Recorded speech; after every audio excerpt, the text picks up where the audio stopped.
ખાતે પત્રકાર એકતા પરિષદનું મહાઅધિવેશન યોજાયું. ગુજરાત રાજ્ય પત્રકાર એકતા પરિષદ દ્વારા અનેક સફળતાના શિખરો સર કર્યા બાદ 400 પત્રકાર સભ્યોમાંથી આજે 10,000 જેટલા પત્રકાર પરિવારનું વટવૃક્ષ બની નામના નાના પત્રકારોને છાંયડો પીરસી રહ્યું છે. સરકાર સમક્ષ પત્રકારોની માંગણીને વાચા અપાવવા જઈ રહ્યું છે. ત્યારે પત્રકારો પણ હવે પોતાના પરિવાર માનીને સંગઠનમાં જોડાઈ રહ્યા છે. ત્યારે દરેક જિલ્લા તથા તાલુકા કક્ષાએ અધિવેશન યોજાઈ રહ્યા છે. ત્યારે રવિવારે સવારે સુરત ખાતે જિલ્લા અધિવેશન યોજાયું હતું, જેમાં મોટી સંખ્યામાં રાજકીય આગેવાનો, સરકારી અધિકારીઓ અને દાતાશ્રીઓ તથા પત્રકારો જોડાઈને કાર્યક્રમને સફળ બનાવ્યો હતો. ગુજરાત રાજ્યમાં 33 જિલ્લા તથા 252 તાલુકાઓમાં પ્રસરેલું પત્રકાર એકતા પરિષદ સંગઠન હર હંમેશ પત્રકારોના પ્રાણ પ્રશ્નોને વાચા આપતું આવ્યું છે. ત્યારે સુરત ખાતે આવેલ કૃષ્ણ સુદામા બેન્ક્વેટ હોલની અંદર મોટા વરાછા ખાતે મળ્યું હતું, જેમાં સૌ પ્રથમ રાષ્ટ્રગાન કરીને મહાનુભાવોના હસ્તે દીપ પ્રાગટ્ય કરીને કાર્યક્રમને ખુલ્લો મૂકવામાં આવ્યો હતો. ત્યારબાદ ઉપસ્થિત મહાનુભાવોનું સન્માન કરાયું હતું. ત્યારબાદ પ્રદેશ ઉપપ્રમુખ વસંતભાઈ અને પ્રદેશ આઈટી સેલના નીતિન ગેલાણીએ હાજર પત્રકારોને પ્રાસંગિક ઉદ્બોધન કર્યું હતું. પ્રદેશ ઉપાધ્યક્ષ મનોજભાઈ સોનીએ જણાવ્યું હતું કે આજે પ્રદેશ અધ્યક્ષની શ્રી લાવુભાઈ કાતરોડિયા બધા પત્રકારોને એક કરવા નીકળ્યા છે, તે બદલ તેમનો ખૂબ ખૂબ આભાર વ્યક્ત કર્યો હતો. સુરતના ડોક્ટર મેઘજીભાઈએ જણાવ્યું હતું કે આજના માહોલ પરથી ચોક્કસ લાગે છે કે તમારું સંગઠન 100% ગિનીસ બુક ઓફ વર્લ્ડમાં સ્થાન મળશે.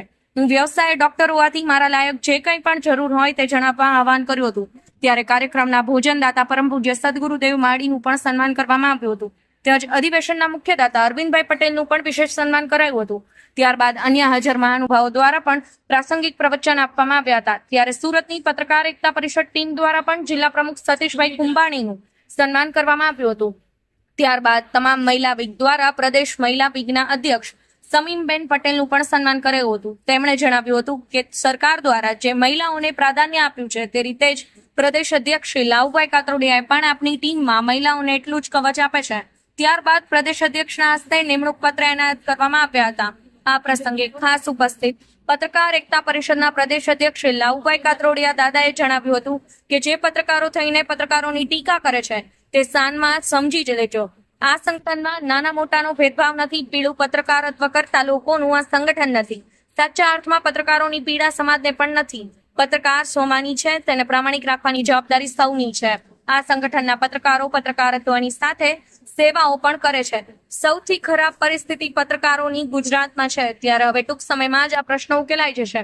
ત્યારે યોજાયેલ કાર્યક્રમમાં પ્રદેશ અધ્યક્ષ શ્રી લાવુભાઈ કાતરોડિયા, દાદા મહિલા અધ્યક્ષ શ્રી સમીમબેન પટેલ તથા પ્રદેશ હોદ્દેદારો તથા જિલ્લા તાલુકાના હોદ્દેદારો અને રાજકીય આગેવાનો ને સરકારી અધિકારીઓ તથા દાતાશ્રીઓ હાજર રહ્યા હતા. તેમજ સુરત જિલ્લા પત્રકાર એકતા પરિષદની સમગ્ર ટીમ દ્વારા કાર્ય.